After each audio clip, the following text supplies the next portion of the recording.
नाज़रीन, इस वक्त मैं मौजूद हूँ Mohammadi blood bank thalassemia care centre civil hospital Jacobabad के अंदर।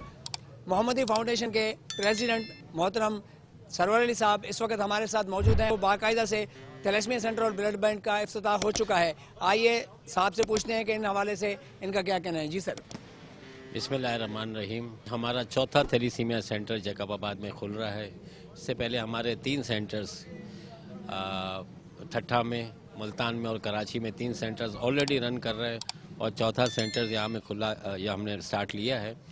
सबसे ज़्यादा पेशेंट यहाँ पर है, 300 इस वक्त हमने रजिस्टर्ड किए हैं पेशेंट, और इसके साथ साथ इंशाल्लाह आगे बढ़ेंगे, उसको और भी हम रजिस्टर्ड करेंगे।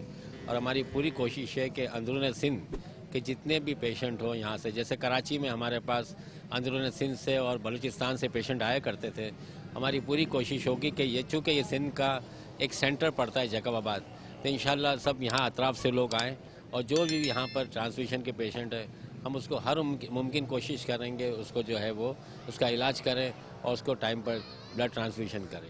नाज़रीन, आपने सुना प्रेसिडेंट साहब का ये कहना था कि सिंध और बलूचिस्तान के संगम पर वाक़ जैकोबाद शहर में थैलेसीमिया की बढ़ते हुए मरज़ में काफ़ी बच्चे मुतासर हो रहे थे और ये थैलेसीमिया सेंटर का इनेकाद इससे इलाके के बच्चों को बेहद फ़ायदा होगा। कैमरामैन टीम के साथ Sabir Bloch, MBB news, Jacobabad.